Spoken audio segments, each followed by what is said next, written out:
Thank you, Grace. Thank you for the introduction. Hi, everybody. If you guys have been using Moomoo or any stock trading platform, you will know environmental technology companies are like booming because with all the infrastructure bills and everything, all the stocks are going feel like crazy. So today we have 4 really distinguished panelists, ranging from our own Berkeley chair of the chemical engineering, and then VC from TDK, and then also from E3, and also from a Chinese solar company. So I will start the panel, having each one of them maybe introduce themselves for 2 to 3 minutes. And then after that, we are going to go through some questions. I have some questions that we want to ask them one by one. And then after that, at the end, we're going to leave 5 to 10 minutes for everybody Q&A. So remember to put any questions that you have into chat. And then so Bella, will be able to collect those and we can ask at the end. I know there are a lot of people on YouTube and all the Chinese social media. So just bring those questions to us and we're ready to go. So first, we're going to have Professor Jeff Framer introduce himself. Go ahead, Professor Jeff. Yes, good morning, good evening, everyone. My name is Jeff Reimer. I'm glad to be able to be with you this evening. I bring to the panel a research background, mainly in environmental chemistry, environmental materials. I began my career at Berkeley actually studying solar cells. I was hired to be Mr. Solar Cells at Berkeley. And while involved in that, I got interested in environmental catalysis, particular selective catalytic reduction, that is to say the catalysts that are used for diesels and lean burn engines. After that, I became interested in fuel cells, particularly methanol fuel cells, and spent some time looking at the chemistry of those devices. Early part of this century, was interested in battery research, particularly cathode materials for lithium-ion batteries, and help unravel some of the chemistry behind the doped cathode materials that Nissan used in their first generation Leaf. Most recently, I got very interested in carbon capture and environmental problems related to climate change. I've introduced a course on carbon capture and sequestration on the Berkeley campus and wrote a textbook on the subject.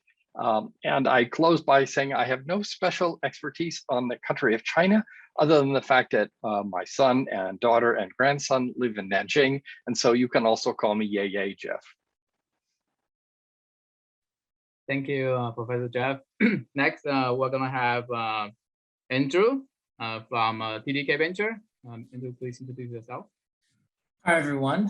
It's a pleasure to be here and to meet you all. My name is Andrew Mewa. I'm an investment director at TDK Ventures. TDK Ventures is a corporate venture capital fund. We launched in summer of 2019, and we invest in early stage deep tech innovations. And we invest across a number of different areas. In particular, I focus on investments in mobility, industrial, clean tech, and energy. And through those investments, seek to invest in innovative startups that are on the cutting edge of various technologies that can help improve our environment. Prior to joining TDK Ventures, I was living and working in mainland China. I was a later stage investor in technologies in Greater China. And I leveraged my experience and resources to make some investments there. I also, at the same time, looked at various cross-border investment opportunities as well. Prior to China, in terms of my background, I studied electrical engineering, computer science at MIT. I have both a bachelor's and master's from MIT, as well as an MBA from Wharton. Thank you. Thank you, Andrew. And next, we'll have Ren from E3. Ren, please introduce yourself. Everybody see my video? Thanks for having me. My name is Ren Orens. I am managing partner of a consulting company called E3. Most of you have read any kind of climate policy work. We've done the climate pathways cases for the US for the Paris Climate Accord. We did those 5 cases.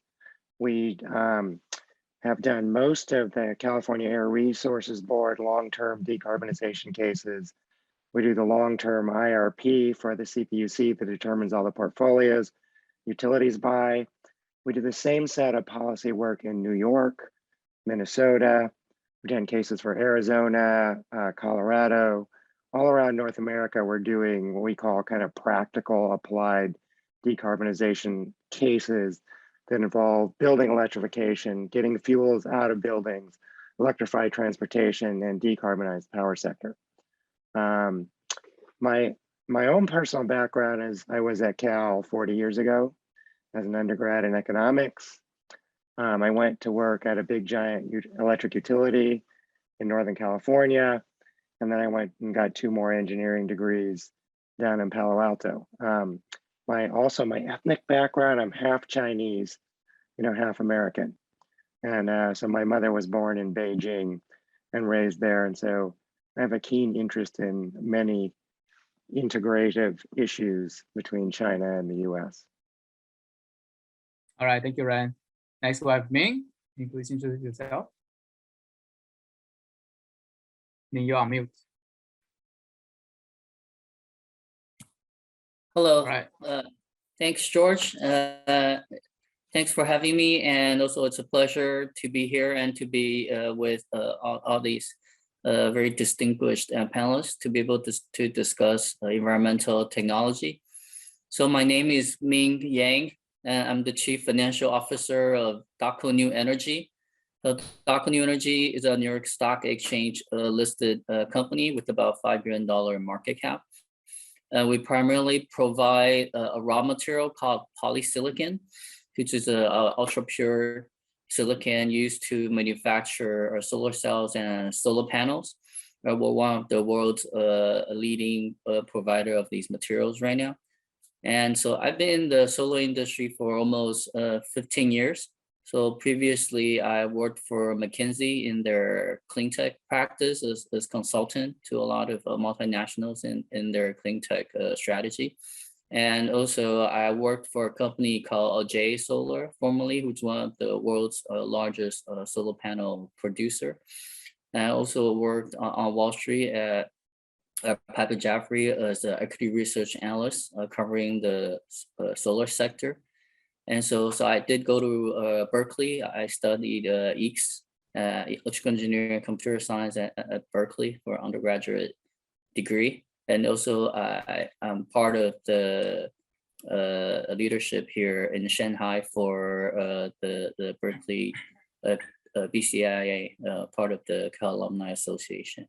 Yeah, so it's very good to be here and happy to share about my experience working in the solar industry, particularly perspective from China and the developments of the clean tech industry here in China. Okay, thank you. All right, thank you, Ming. So I think the first question we have is maybe each one of you, can share from your perspective as whether it's the university or VC or a public company or like a environmental policy, company. Like what do you see like some of the major global environmental issues in 2021? We know we just had the COP, the Conference of the Parties 26 just happening. So like what do you see, in general for all the global environment issues? Like what do you see are very important, for going forward? So maybe you can share your perspective on that, each one of you. So maybe we can go with Jeff first. Yeah, I see 2 major traumas the planet faces. One is climate, particularly the physical effects that mainly thought of as warming, but other effects such as ocean acidification, biological effects, that is to say, when the temperature changes, the fish move to a different place, and human cultural effects, and as is widely recognized, the disruption of Syria was triggered by a climate change event. And then the second thing is population, and that has to do with protein. To feed 9 billion people, we're going to need a lot of protein. So agriculture and food sourcing, and then of course land use and habitat. 9 billion people take up a lot of space, and it has a lot of effects. I think these 2 things, climate and population, from my point of view, George, are our critical questions for the coming years. Thank you. How about Andrew? What do you see from the VC perspective, or what you have seen? I think climate change is the #1 issue that a lot of folks in VC circles talk about, really about understanding how various greenhouse gases, whether it be CO2 or methane, affects the increase in climate, and how that in turn affects various ecosystems, the ecology for life on land or in the oceans, and that in turn affects life for us as people. And I think we're starting to see some of the effects in various, let's call it extreme weather events. Perhaps we might see other more worrisome events going forward in the future. I see. How about Ren, from like kind of like the policy issue or all the things that you have done? Yeah, I'm just going to dive a little bit deeper into what Jeffrey said. Totally agree with what he said. But, we think about the pillars of decarbonization, decarbonize transportation. I think we're going to be able to do that. So your generation, Jeffrey, ours wasn't very good at it. The next generation is going to do it. I'm confident, and because you're doing such great work with materials, that's going to help. And I'm confident we're going to be able to decarbonize the power sector. But those aren't the challenges.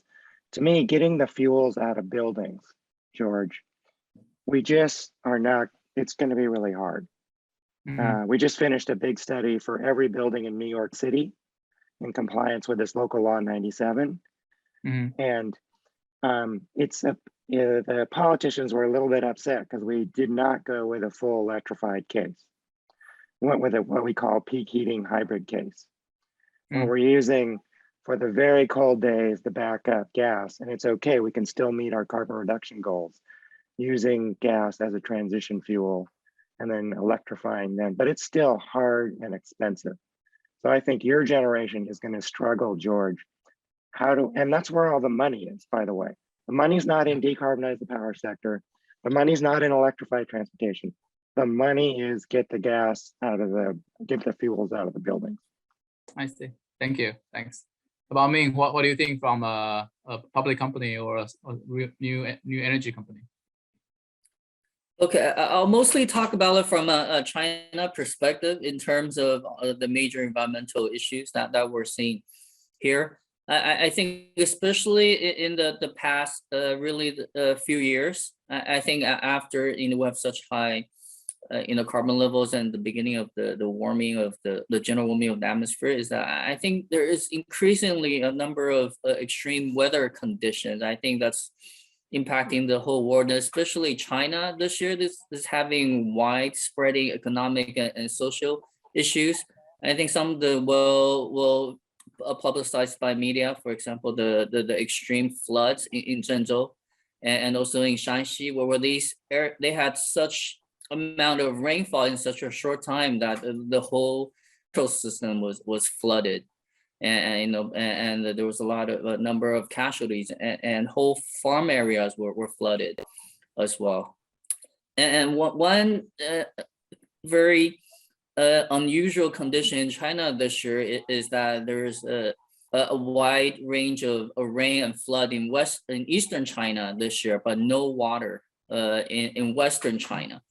Right, so we had a lot of floods and things like that in eastern China, but western China, due to the shortage of water, there's actually a shortage of hydropower, right? Which as a result of this year, this is leading to disruptions to overall manufacturing activities and actually leading to significant raw material price increases, including for our company as well. And also there happened to be a shortage of wind this year, I think globally, but for China.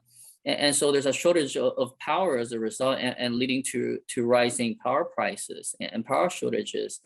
And at the same time, China also had a spike in power usage this year. So because of hotter weather as well. I think this also happened in some Western countries. So we're seeing a number of these extreme weather conditions that are happening together that I think going forward is creating more uncertainties and also more social and economic damages and challenges that that people are totally unexpected in the past, but I think could be commonplace in the future.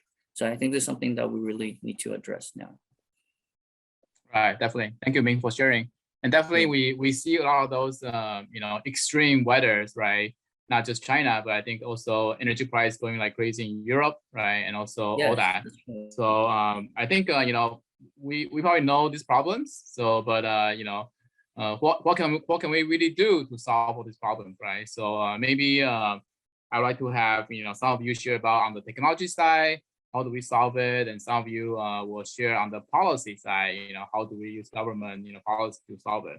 So maybe we start with Professor Jeff. Maybe you talk about on the application technology, like whether it's carbon capture or anything that you see, any promising technology that actually can help, like what you have seen from College of Chemistry or any other, researchers or something.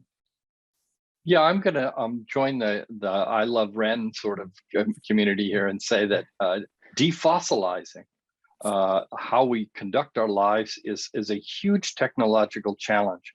I mean, I tend to be optimistic that transportation and power generation will become carbon neutral, maybe carbon negative with negative emissions technologies. So that's really on the horizon, but I think defossilizing all aspects of our economy, particularly home heating and business heating and those kinds of things, and of course fertilizer. Haber-Bosch process is what we use to make most of our fertilizers. It's hugely energy intensive.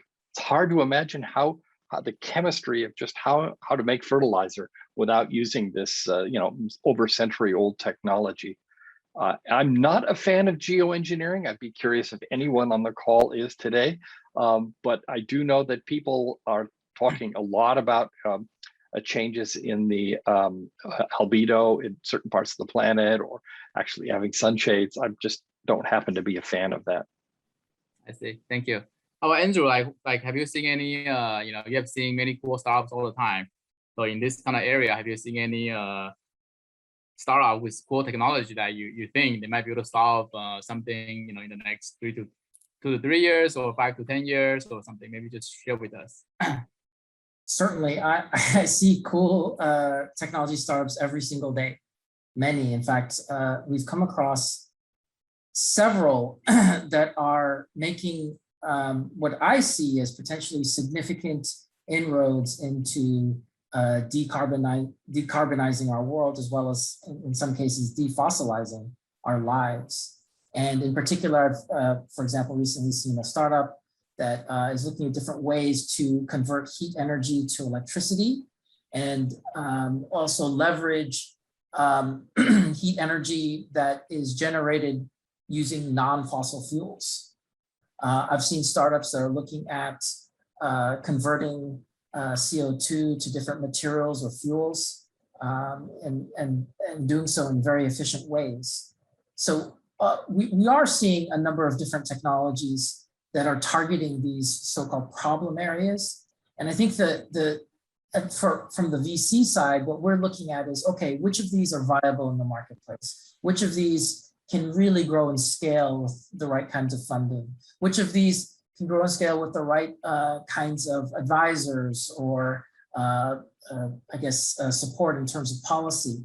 And so I think for us, it's not just about investing capital, but it's also about providing value add beyond capital to help these businesses grow. So cool technology, exciting technology is just one part of the puzzle, but also helping form a business that's fundable, that can grow, and that can meet the various requirements that we're seeing. I think that's also part of the puzzle. And we at TDK Ventures, as well as other VCs all around the world, are looking at ways where we can help support these startups. Yeah, thank you. Definitely. Well said. And how about Ming? So from your new energy company, what kind of technology have you guys seen in China or related to solar or any of the renewable energy area that might be able to help in this climate change?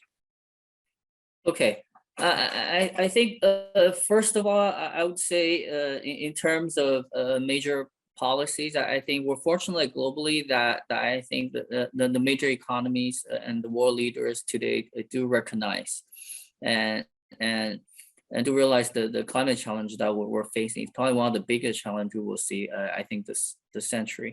And I think particularly coming from China in particular, I think the President Xi Jinping is very ambitious regarding his carbon reduction goals. And certainly I think EU is already probably one of the most advanced regions on their carbon reduction efforts. And then I think the US with the current administration is also very proactive on this front, and there's a joint announcement between China and EU and US together to move forward with this. And I think in terms of technology, I think technology has been developing quite a bit. I think for both wind and solar energy, I think that the cost, generation cost has declined tremendously and made much more broadly available. Where I think for solar, at least, I would say on the end use side, we're broadly reached good parity in many regions. So I've been in the solar industry for almost 15 years, and over this 15 years, the cost of solar panel, for example, has reduced by almost 95%. From more than $4 a watt.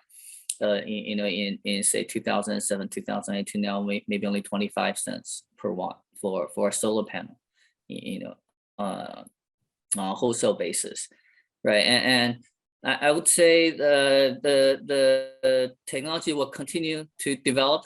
I think, for example, Jeff talked about some of the very promising technology in the future, and particularly with regard to carbon capture, and also I think Andrew's looking a lot of interest technologies. I think for solar, where there's also a lot of new technologies developing and as well, including what we call the N-type technology with even higher efficiencies and lower manufacturing costs. So I would say over the next 10, 20, or 30 years, there will continue to be a lot of new technology developing that will make the costs even lower, while being more effective at reducing carbon. So I really very much look forward to that. Thank you.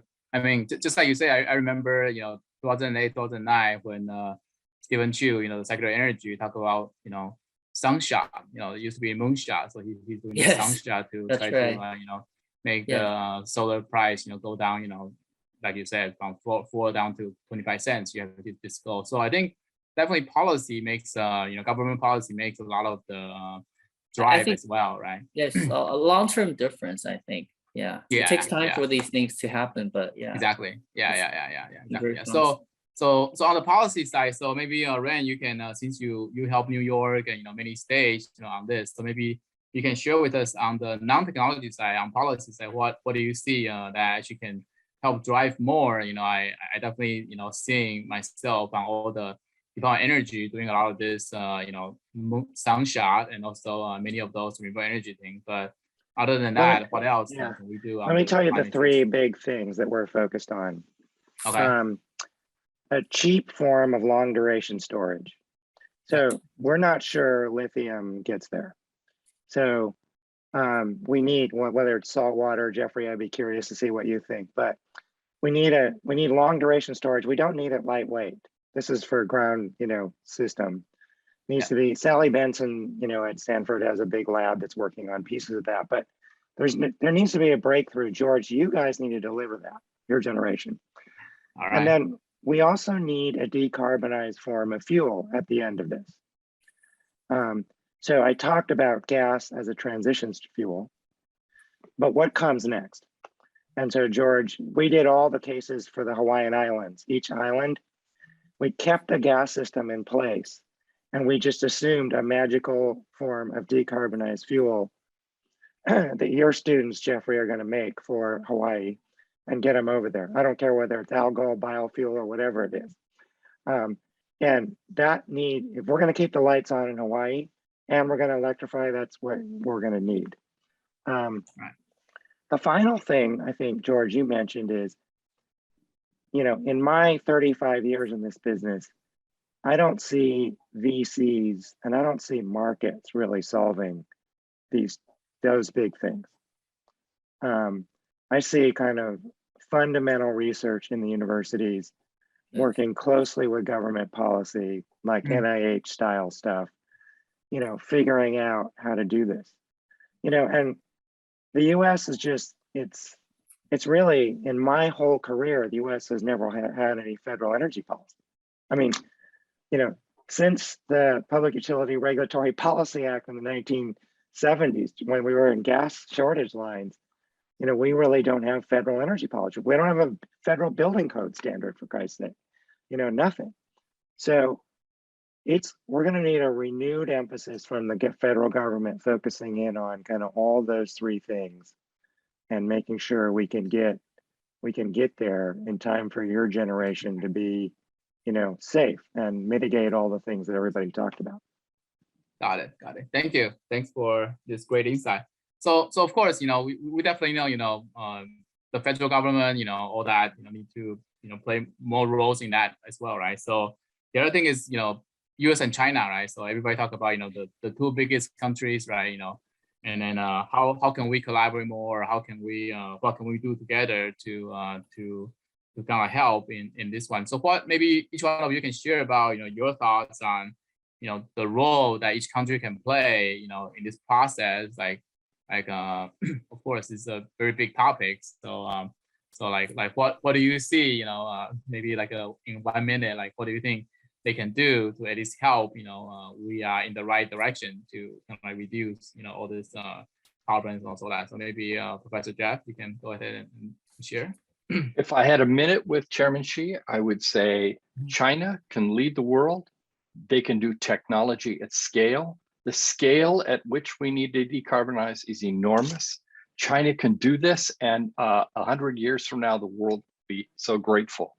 And if I had a minute with Joe Biden, what I would say is one thing the US can do really well is a small tinker with the marketplace can produce extraordinary innovation.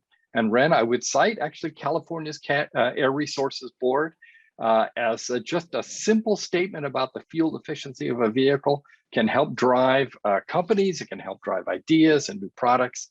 So I think as a partner, we can do really well together. But just between the group of us here tonight, I think China can take the lead at technology at scale, and they should. Thank you. Ming, you want to share about on the China side, like what do you see on the China side?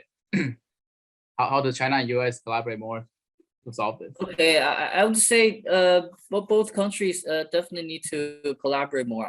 I would say I think because of geopolitics, I think a lot of areas that the two countries can work together. Actually, they are competing.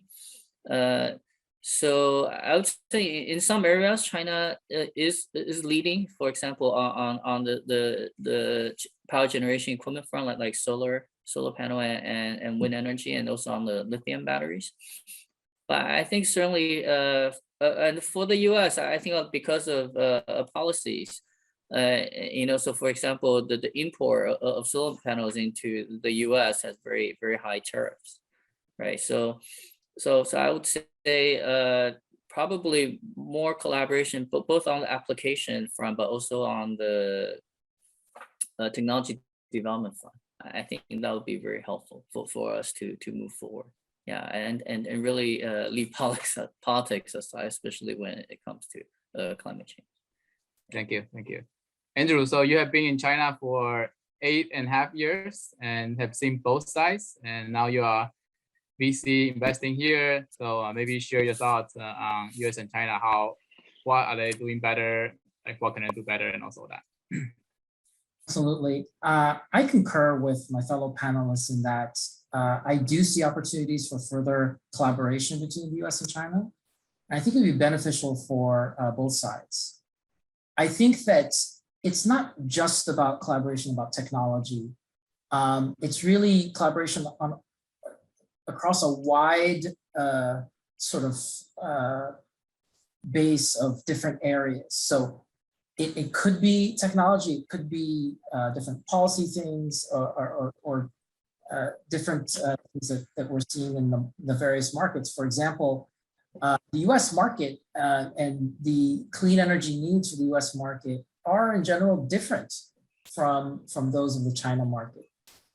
There are differences in infrastructure, differences in policy, and how do these affect the different types of technologies that are being innovated? It does, a huge impact, because the innovators in the United States have a certain point of view that they sort of leverage when they're developing their innovations. And likewise, I would say something similar is true for China. Whereas if there were more collaboration and idea sharing, we could see that in spite of whatever differences there may be in terms of policy or infrastructure, or whatever have you, there are commonalities in terms of areas of innovation that can link together and to create much more bigger and more scalable systems.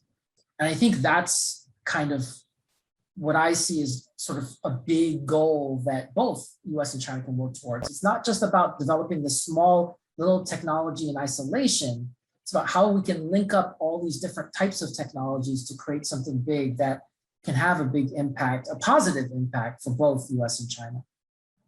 Okay. Well said. Ron, do you have anything to add after that? Yeah, I think this idea that we're in competition for climate change mitigation is really kind of wrong-headed. I mean, if you think about the cost of mitigating climate change in a cooperative model, it's at max 4% of GDP worldwide, and probably more like 2% of GDP. You know, COVID has already been like 7% of GDP. So I think if your generation's voting, George, you say, well, put all this aside and figure out how to do it. In a non-cooperative world, it's just the damages are an order of magnitude bigger than that. And there's plenty of jobs to go around for both sides, particularly on the building side, manufacturing of solar, all of that. So I think a cooperative game, if you just look at this as like game theory, cooperative game, there's plenty of room for win-win on this. And I think looking at it as like you're competing for, you know, chips or something else is just the wrong way to look at climate change. All right, totally agree. Yeah, thank you. Thank you for for sharing that. And then one other question like we have is you know, just anyone of you like for the COVID-19 and you know, its influence to the environment. You know, do you guys have any thought on that, or have you guys seen any interesting on that? Just any of you, if you would like to answer that or see anything on that. I can share some thoughts. I mean, obviously, COVID-19 is still a pandemic, and it's still very dangerous and causing major disruptions to countries worldwide. And this is a concern that, whereas, for example, let's say you're an investor and you're a global investor in various technologies and you want to make the world a better place, regardless of country, your travel is limited. Your travel is constrained, and your ability to kind of affect the changes that you want. And so just saying in general, with any country around the world, I think that will affect the pace of innovation and the pace of development, regardless of the country. I'm not targeting any specific country. I'm just saying just in general. And so I think that's a concern for everyone. Yeah. Anybody else want to jump in or? Okay. I think if, George, if there's one thing that, you know, the US has led, like you said, on many kind of policy fronts in terms of blue states in particular, not at the federal level, pushing forward on all kinds of things on climate change. What they haven't done really well is, you know, address environmental justice. And so I think the US, that's coming back to kind of haunt them, as we don't have ways to deal with if energy costs more, if buildings cost more, if transportation costs more, how do we mitigate the impact on the disadvantaged? And I think COVID has the same impact, and it basically doubles down on the same thing. So if you take a pandemic and you try to do climate change mitigation at the same time, you got to double down on your environmental justice mitigation as well. Right, right. I think that's actually we're getting into our Q&A session. So I think that's a great segue into that. I think one of the questions the audience asked is actually it's perfect leading for what you just said. How can environmental protections be linked to economic interest so that people have a stronger willingness to protect the environment? What can we do to actually, because we know as long as you can align, all these things to the people's pocket economic interest, we can move this thing pretty fast. I think that's what US and China are able to do pretty well. But on the climate side, like what can we do? Or do you guys have any ideas on what can we do? Or or maybe something we're already doing? How can we do much more in that? Well, I'm going to jump right in and just posit that California has done a number of I think pretty clever things. So, for example, labeling appliances by how much energy they consume. So in the marketplace, you go to buy a new washing machine, and they're all lined up side by side, and you can instantly see which one costs the least to use. It's presumed that that's the most energy efficient, and presumed that it's the most water efficient, which is usually, but not always true. So I think there are some ways in which you can directly connect the purchase to a value, but many of these things, George, presume that that the government has some authority in the lives of the people. And I think Ren already mentioned in the USA this sort of a red-blue conundrum where if you don't accept any authority of the government in your life, then it becomes extremely difficult to find those economic interests. Got it. That's right. Yeah, I think definitely Lawrence Berkeley Lab has done a lot of those, having those labels and help out those things. So definitely, I think something like the National Lab has done a lot of this. Definitely can help. So that's thank you. Me, look like you have something to share. I'll just give a recent example of the market developments in China, but I'll start with a former example where before the development of solar was primarily used via government subsidies within California, US, or in China, mostly what's called a feed-in tariff, or subsidized power purchase agreements and things like that, where I was when solar energy was more expensive to install and generate and needed subsidies. I think recently most of those subsidies has gone away. In China, actually, there's little to no subsidies right now.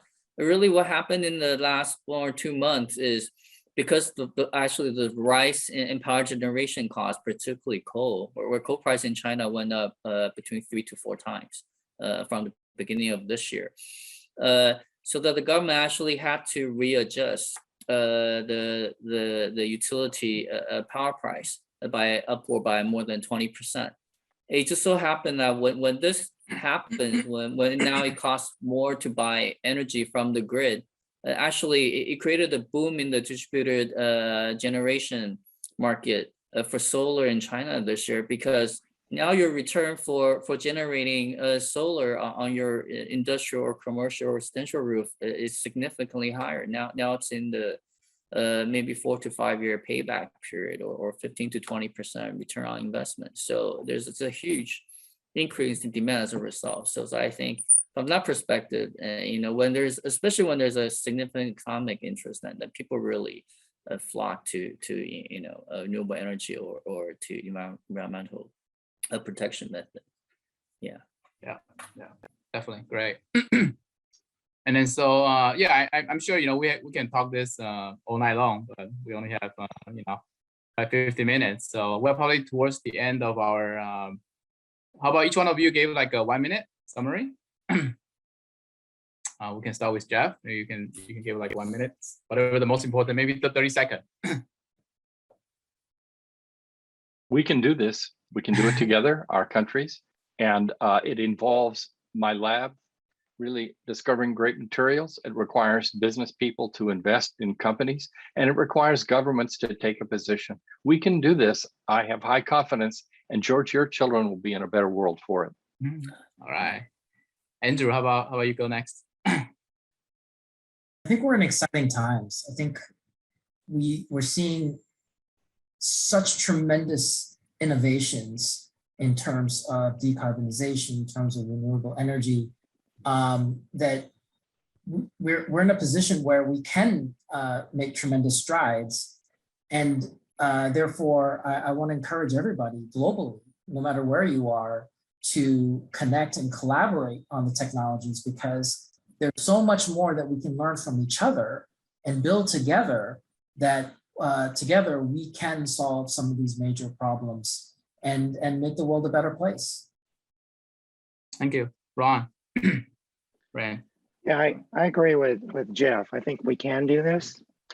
And I think China does, going back to something Jeff said earlier also, China has this unique ability to just deem it so. Here's the rule, here's the technology. I'm going to finance this with my long-term infrastructure bank. Everybody gets 2% for the next 30 years. It's done. There are a number of core things, the 3 areas we talked about for core research. I'd love to see China take 2 of those 3 on and just say, we're gonna develop that, we're gonna own it, and we're gonna benefit the whole world from it, right? And I think, you know, the US has these, has an advantage of all kinds of innovative investment opportunities, et cetera, that it can help to bring stuff to market. But I think a lot of the core fundamental research might fall to, you know, China, really. Yeah. Min, how about you? I think we are still very early in the technology development. I think there's a lot of research at the university and the lab that I think we will see a lot of very interesting innovations in the next 20 to 30 years.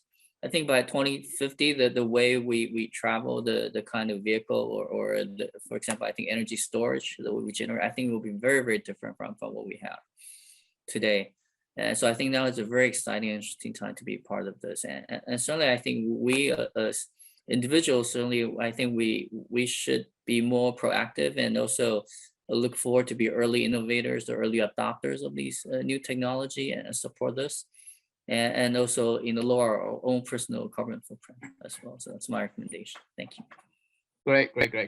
Thanks for all you guys sharing, and definitely, you know, just to recap on the fears that we talked about today about like climate change. You know, we want to start, you know, decarbonize and defossil, starting from transportation towards like power generation, and then building will be the next. So it's going to take us a while to go through all that. And then we talk about, I think Ren talked about, you know, we need like a storage, and then long-term storage, and then decarbonize the fossil, and also definitely government working with universities and all the research R&D groups, and then definitely, you know, we also talk about kind of like China and US, you know, not only collaborating on technology, but also many of the policy, you know, all the stuff that we can do together. So I definitely learned a lot today, and I hope everybody else also learned a lot. And then so next we are going to have the closing remark from the conference. So everybody stay tuned. Going back to the MC. Thank you, George. Going back to Thanks, Grace. everybody. Thanks, everyone. And thanks all the panelists. Thank you. Thanks, everybody. Thank you very much. Yeah. Great. Thank you.